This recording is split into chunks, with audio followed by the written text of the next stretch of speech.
Halo sahabat literasi, dimanapun teman-teman berada. Nah, kembali lagi di acara Siniar Bali Edukasi, di mana kali ini saya Putra Kanata akan ngobrol langsung bersama Kak April dari Bali Mandara.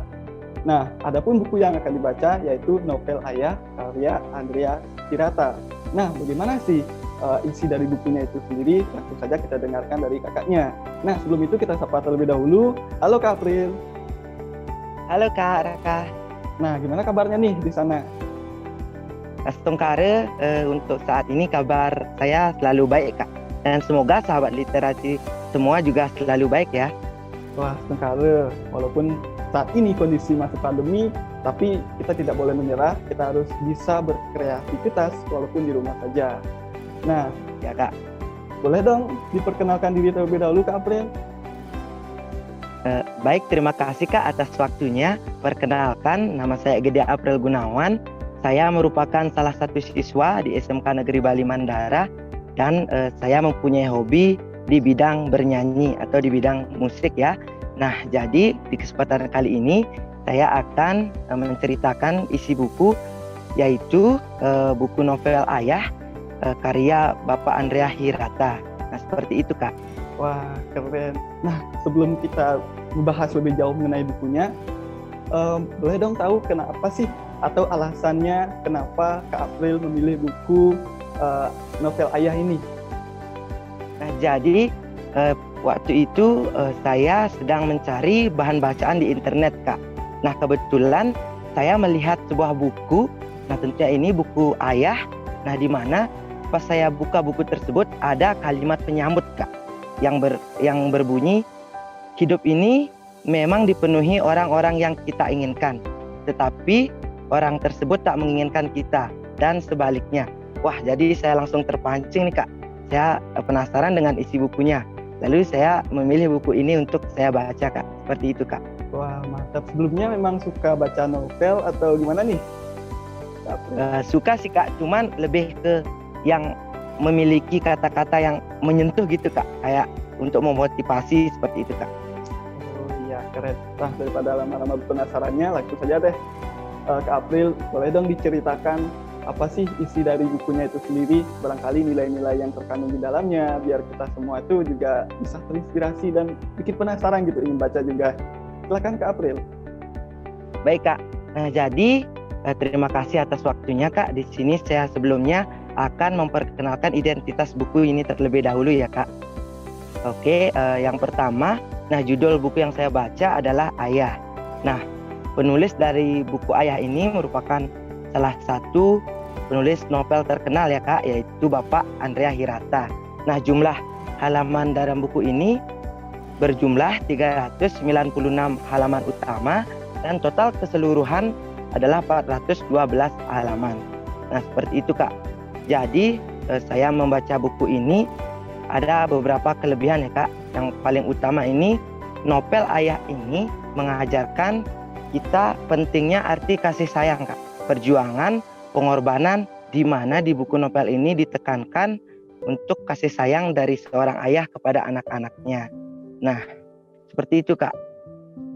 Baik, novel Ayah ini ditulis oleh Bapak Andrea Hirata. Ini menceritakan tentang perjuangan seorang ayah yang besar kepada anaknya dan kisah cinta yang menurut saya sangat luar biasa Kak. Belum pernah saya temukan di cerita-cerita sebelumnya Kak seperti itu. Nah, jadi di sini menceritakan kisah seorang laki-laki yang diperankan yang bernama Sabari. Nah, kepada teman satu sekolahnya ketika SMA yang merupakan anak kampung tetangganya yang diberikan nama adalah Marlena. Seperti itu Kak. Nah, Sabari memiliki 3 sahabat Kak, yaitu yang pertama ada Ukun, Tamat, dan Toharun. Nah, yang selalu bersama dengan kekonyolannya Kak. Jadi di buku novel ini selain juga menekankan kasih sayang, pengorbanan, juga ada beberapa cerita lucunya Kak. Maka dari itu membuat saya sangat senang membaca buku ini. Nah, seperti itu. Jadi pada buku ini ditekankan yang namanya dengan cinta Kak. Tapi setelah Marlena memberikan sebuah pensil sebagai hadiah karena Marlena mengambil kertas jawabannya pada saat ulangannya Kak. seperti itu. Nah jadi sejak itu Sabari berubah 180 derajat Kak. Dari biasanya Sabari memang pandai berpuisi karena diwarisi dari ayahnya, dan dia selalu membuatkan puisi cinta untuk Lena. Jadi sangat romantis ini Kak ceritanya. Seperti itu Kak. Wah, Jadi mantap. tetapi ya saya lanjut ya Kak. Ya, silakan. Tetapi Lena terus menolak dan bahkan menghinanya karena Sabari sama sekali bukan tipe laki-laki idaman Lena. Nah seperti itu Kak. Jadi kemudian Sabari memutuskan untuk bekerja di perusahaan Batako milik ayahnya yaitu Marconi. Nah ayahnya Lena hanya untuk mendekati anaknya seperti itu Kak. Jadi semua yang dilakukan Sabari itu sia-sia. Nah ternyata Lena sering gonta-ganti pasangan dan sering pulang larut malam seperti itu Kak. Nah suatu hari Sabari mendengar Lena bertengkar dengan ayahnya. Pertengkaran itu terjadi karena ayahnya mengetahui bahwa Lena itu terjerumus dalam pergaulan bebas. Nah, Sabari yang mendengar hal itu kemudian mengorbankan dirinya karena saking jatuh cintanya untuk menikahi Lena seperti itu Kak. Jadi rasa kasih sayang Sabari kepada Lena itu sangat mendalam. Nah, ayah Marlena pun setuju. Tak lama kemudian Lena melahirkan seorang anak yang tidak tahu siapa ayahnya. Nah, dan sejak itu Lena sering tidak melahirkan seorang anak. Nah sering tidak pulang ke rumah ya Kak, dan dia pun menceritakan kepada Sabari serta menceraikan Sabari. Nah Sabari pun sangat pasrah terhadap hal itu. Nah Sabari hanya bisa menerima bahwa yang penting anak itu selalu bersamanya. Nah karena Sabari sangat menyayanginya dan anak itu diberi nama Zoro seperti itu Kak.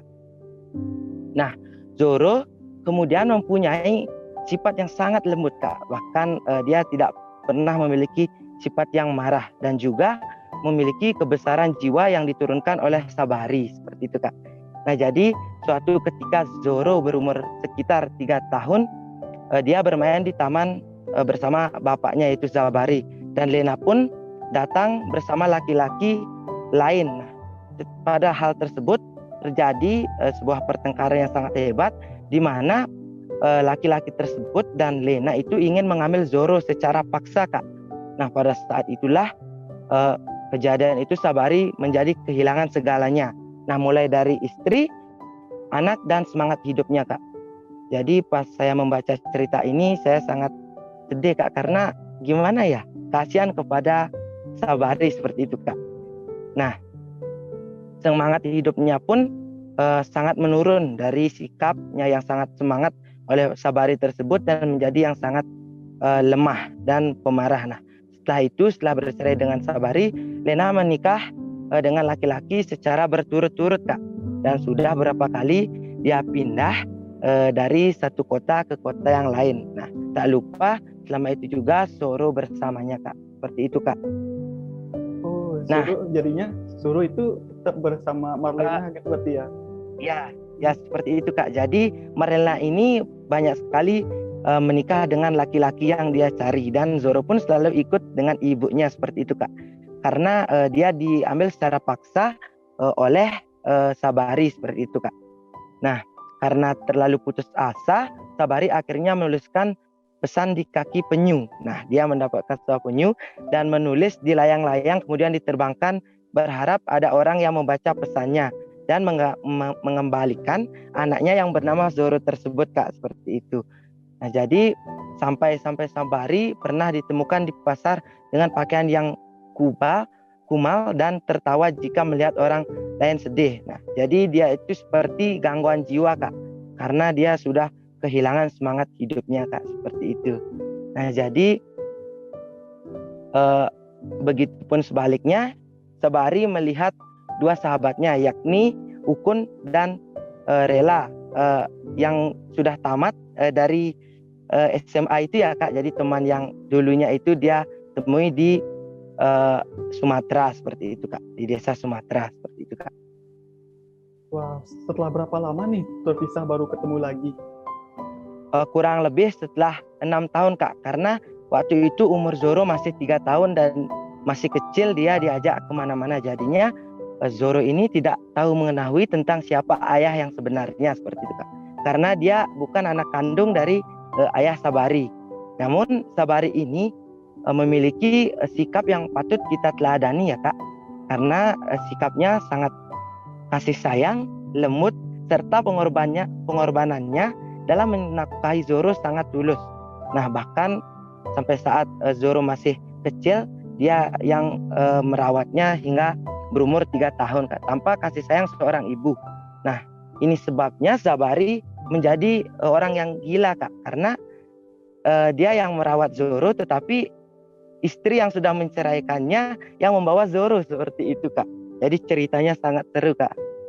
Wah, kakak juga membayangkan betapa sedihnya kondisi dari Sabari itu sendiri. Sabari ya. Nah, gimana sih alurnya Sabari ini akhirnya bisa bertemu dengan Zoro lagi? Nah, jadi kan setelah sekian lama berkelana di Pulau Sumatera, akhirnya Tama dan Ukun berhasil menemukan Zoro Kak. Nah, jadi Zoro dan Marlena kemudian membawanya pulang ke Belitung Kak. Nah, Sabari sangat senang karena hampir 8 tahun tidak bertemu dengan anaknya yaitu Zoro. Nah, jadi di akhir cerita ini pada tahun 2013 Sabari meninggal dunia Kak. Jadi makamnya sering dilihat oleh karena di pusaranya terdapat puisi yang kata-katanya itu sangat menyentuh Kak. Yaitu biarkan aku mati dalam keharuman cintamu, seperti itu Kak. Wah. Jadi sangat menyentuh ya Kak. Wah, benar-benar menyentuh nih. Nah, ya Kak. Pada saat pertemuannya itu tentu bisa membuat kita terharu barangkali Kak ya. Nah, bagaimana sih pada saat Zoro itu ketemu dengan Sabari, itu apakah Sabari masih dalam kondisi gangguan jiwa atau langsung seketika dia sembuh seperti itu? Gimana tuh Kak April? Jadi lebih penasaran. Jadi gini Kak, dalam pertemuannya tersebut Sabari itu masih gangguan jiwa Kak. Jadi dia masih ketawa-ketawa melihat orang yang sedih.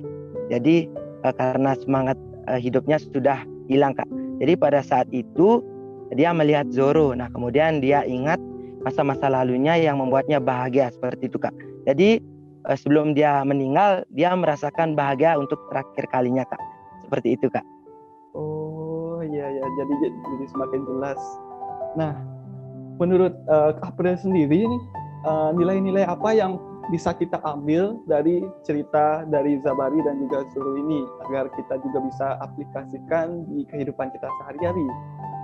Nah, jadi nilai-nilai moral yang terkandung dalam novel ini menurut saya ada 3 aspek. Nah, yaitu hubungan dengan Tuhan, di mana dikisahkan Sabari adalah orang yang bersemangat dan selalu bersyukur ya Kak, dan juga hubungan dengan manusia yang meliputi kasih sayang. Contohnya adalah seperti Sabari yang sangat mencintai Marlena, tetapi dia itu selalu menolak cintanya ya Kak. Jadinya perjuangan cinta dari Sabari untuk Marlena itu sangat tinggi seperti itu Kak. Jadi untuk hal ini menurut saya yang ditekankan dalam kehidupan kita itu yaitu kasih sayang Kak. Karena tentunya orang yang kita sayangi itu belum tentu juga menyayangi kita Kak. Jadi artinya kita harus selalu mencintai orang yang ada di sekitar kita dan selalu menjaga orang tersebut Kak, supaya rasa kasih sayang terhadap sesama manusia itu selalu terjalin seperti itu Kak, menurut saya sendiri. Wah, terima kasih Kak April. Nah selanjutnya barangkali itu kan nilai kesabarannya benar-benar ditekankan Kak ya, bagaimana Sabari ini bisa benar-benar sabar. Namanya juga Sabari ya, sabar seperti itu. Benar-benar dengan sabar ya. Iya, itu menarik sekali. Dari namanya saja sudah dapat kelihatan bagaimana karakter dari Sabari itu sendiri. Nah, bagaimana sih caranya kita agar bisa paling tidak seperti Sabari ini yang bisa sabar gitu dalam menghadapi masalah.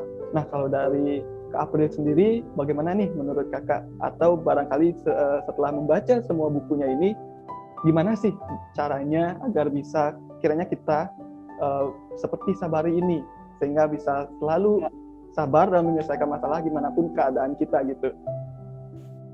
Jadi gini Kak, jadi ketika kita menghadapi suatu masalah, yang terutama kita tekankan yaitu bersyukur Kak. Kalau menurut saya untuk kunci kesabaran, bersyukur. Karena dimanapun keadaannya, tentunya dalam keadaan apapun saat kita menerima goncangan hidup, yang namanya perjalanan hidup tidak akan selalu sama Kak. Jadi akan berubah-ubah.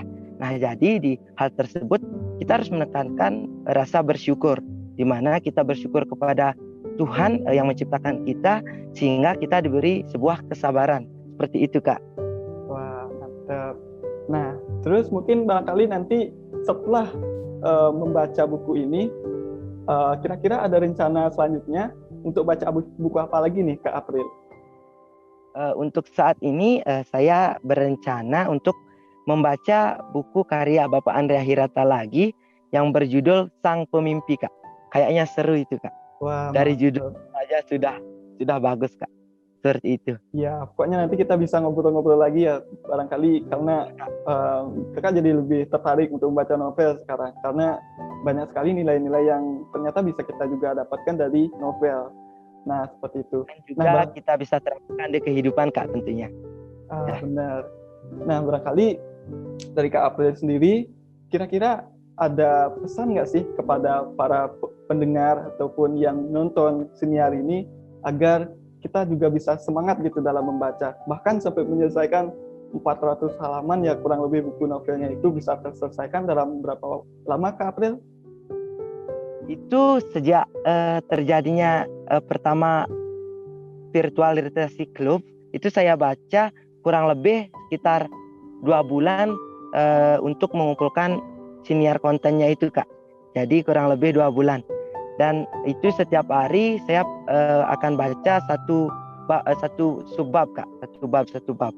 Kalau istilahnya di dalam buku itu saya baca mozaik kayak itu Kak. Satu mozaik. Dan jika saya mendapat waktu luang, saya selalu membaca buku ini karena membuat saya penasaran. Tentunya di masa pandemi seperti ini kan sudah ada yang namanya handphone Kak. Jadi lebih mudah di mana kita berada, kita bisa membaca buku tersebut karena buku tersebut di dalam sebuah file Kak. Nah, seperti itu Kak. Jadi pesan saya terhadap pendengar, terutama anak-anak di zaman sekarang itu minat bacanya sudah sangat gimana ya, sudah lumayan menurun lah. Jadi menurut saya sih untuk pesan semoga ya untuk teman-teman literasi semua dalam membaca itu jangan memandang tebal buku ataupun jumlah halaman. Kita membaca itu untuk mencari sebuah resensi atau referensi untuk menambah ilmu pengetahuan kita atau wawasan kita di dalam kehidupan. Nah, di mana jika hal tersebut kita terapkan di kehidupan sehari-hari tentunya akan membawa dampak positif dalam kehidupan kita Kak, seperti itu. Wah, mantap. Nah, apakah ada tips nih dari Kak April sendiri, bagaimana sih Kak April bisa menjaga motivasinya dalam membaca sehingga seberapa tebal pun bukunya bisa terselesaikan seperti itu? Mungkin ada tips khusus gitu Kak April? Nah, kalau dari saya sih tidak ada terlalu tips khusus ya. Kalau menurut saya kita itu dalam mau membaca itu jangan memikirkan jumlah halaman Kak. Yang pertama, kalau saya pokoknya kita baca terus dan ingat kata-kata penting ataupun poin penting dalam buku tersebut Kak. Jadi di setiap bab itu kita harus mengingat poin-poin penting. Nah, di mana sih kelebihannya di bab ini kita sama-sama kita buat. Nah, seperti itu Kak. Jadi kita ingat-ingat terus dan saat kita mengalami permasalahan kita terapkan itu Kak, seperti itu Kak. Wah, mantap. Hanya itu sih Kak dari saya ya. Iya. Oh iya, terakhir nih Kak April. Kalau misalnya setelah Kak April selesai membaca buku novel ayahnya ini kan perjuangan seorang ayah seperti itu. Mungkin dari Kak April sendiri, apakah ada perbedaan yang dirasakan sebelum membaca bukunya dan setelah membaca bukunya, barangkali dari pola pikir Kak April sendiri gitu. Gimana kira-kira Kak April? Kalau menurut saya sih ada sedikit Kak. Ya di mana ya? Soalnya kebanyakan di masa remaja seperti ini kita itu kan pemikirannya tidak tetap pendirian, Kak. Kadang kita bisa membantah kedua orang tua kita, termasuk saya juga pernah membantah kedua orang tua kita, di mana kita itu dalam kondisi labil, Kak, di mana kita tidak bisa membedakan mana yang salah dan mana yang benar. Nah, seperti itu, Kak. Jadi setelah saya membaca buku ini, harapan saya semoga saya itu bisa mengubah pola pikir. Nah, di mana saya bisa menerima pendapat dari ayah saya, karena setelah membaca buku ini saya merasa sadar, Kak, bahwa pengorbanan seorang ayah itu sangat besar, Kak. Dimanapun keadaan kita itu, ayah itu selalu mendukung kita. Nah, saya berpikir apabila saya selalu membantah kedua orang tua saya, dan apabila seumpamanya hari ini kedua orang tua saya meninggal, apakah saya akan bisa hidup mandiri? Pasti tidak, Kak. Jadi saya sudah berpikir seperti itu. Wah, saya harus banyak-banyak bersyukur karena sudah diberikan seperti ini oleh orang tua saya. Seperti itu, Kak. Wah, siap. Nah, kalau Kakak jadi ingin membaca nih bukunya itu sangat seru sekali. Nah, sahabat literasi mungkin nanti bisa dibaca ya untuk bukunya, karena nilai-nilai yang didapatkan dari bukunya itu sangatlah besar manfaatnya bagi kita. Nah, walaupun sebenarnya kita juga bisa pertama membaca barangkali ringkasannya terlebih dahulu untuk mengetahui alur dari bukunya itu secara keseluruhan. Dan barangkali sekarang teman-teman sudah tahu nih bagaimana sih isi dari bukunya itu sendiri, sehingga lebih semangat lagi dalam membaca dan menggali lebih jauh. Nah, kalau dari Kak April sendiri nih, apakah lebih senang novel atau buku motivasi nih? Karena keduanya itu kan sama-sama memiliki nilai juga, nilai untuk bisa hidup lebih baik lagi. Nah, bedanya kalau di buku motivasi itu barangkali lebih padat. Nah, kalau di novel itu lebih lebih nilai-nilainya itu banyak yang tersirat begitu. Nah, bagaimana kira-kira menurut Kak April sendiri, lebih suka novel atau buku motivasi jadinya nih? Kalau dari saya sih novel yang berisi motivasi seperti itu, Kak. Jadi ada unsur novel, ada unsur motivasi seperti itu, Kak. Jadi kalau saya membaca buku motivasi, mungkin alur ceritanya tidak seru, Kak. Tapi kalau di novel ceritanya seru, tapi mungkin motivasinya tidak ada. Jadi untuk menentukan buku yang saya baca, saya akan cari buku yang memiliki motivasi dan unsur novelnya seperti itu, Kak. Jadi cerita dan motivasi seperti itu, Kak. Jadi untuk membacanya tambah seru jadinya, Kak, seperti itu, Kak. Wah, siap Kak April. Semangat selalu untuk membacanya ya, Kak. Nah, harapannya Kakak nih untuk generasi muda kira-kira bagaimana nih untuk kedepannya? Nah, harapan saya dalam hal membaca tentunya untuk sahabat literasi semua untuk selalu membaca. Nah, walaupun keadaan seperti sekarang ini, mungkin dari sekolah kita belum mendapatkan sebuah buku, tetapi kita bisa memanfaatkan teknologi yang ada. Nah, salah satunya seperti handphone, laptop, dan lain-lain. Kita bisa mencari referensi buku di internet ya, Kak. Jadi sudah sangat canggih. Bayangkan pada zaman dahulu anak-anak itu kesulitan dalam membaca ya, Kak, karena tidak memiliki buku dan teknologi. Nah, sekarang kita sudah diberikan kemudahan seperti ini, tentunya kita harus bisa berusaha untuk menjadi lebih baik lagi. Seperti itu sahabat literasi semuanya. Itu, Kak. Baik, terima kasih Kak April. Sangat bermanfaat sekali dan semoga bisa bermanfaat juga untuk teman-teman di rumah bagaimana bisa meningkatkan minat bacanya. Jadi Kak April ini sudah menemukan berkali buku yang disenangi gitu. Nah, bagaimana jika kita sudah ketemu dengan buku yang kita sukai, pasti kita akan jatuh cinta pada membaca.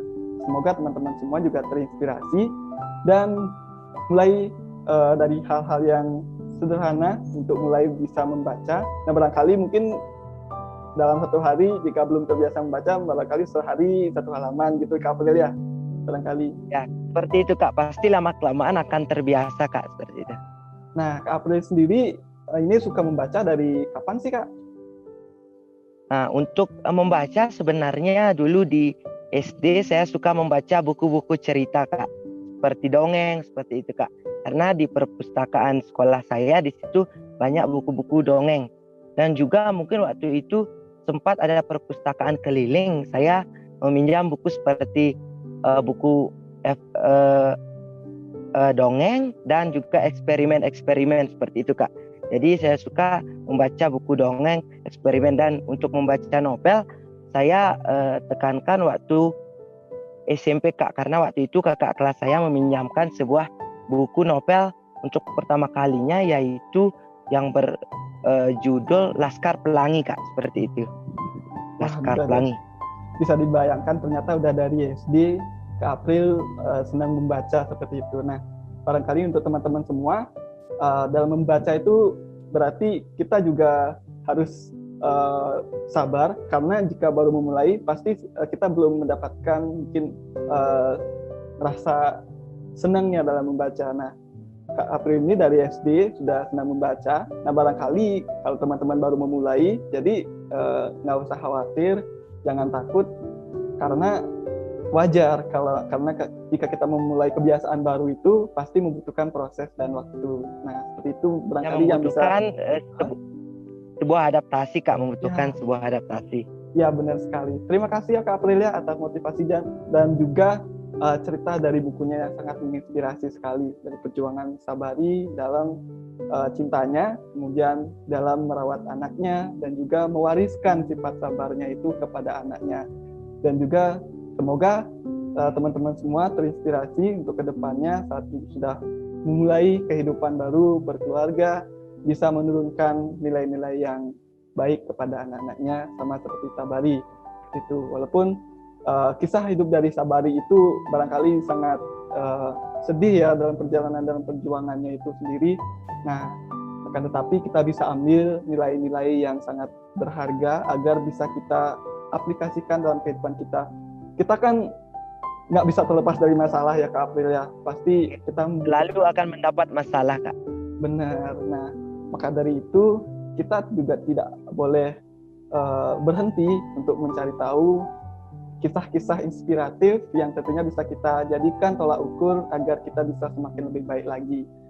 Dan juga masalah itu pasti akan berlalu, dan terserah kita saat ini bagaimana kita bisa mengelola diri kita. Jika respon kita positif, pasti masalah itu akan bisa jadi pembelajaran untuk kita. Nah, seperti itu. Terima kasih Kak April sekali lagi, dan untuk sebagai penutup, barangkali kita akan kemanakan jargon kita. Yuk mulai dari Kak April lah terlebih dahulu. SMK Negeri Bali Mandara. Right. Come with a dream. Live with future. Bali Edukasi. Salam penyala peradaban. Oke, terima kasih Kak April. Sampai jumpa lagi pada kesempatan selanjutnya. Sama-sama, Kak.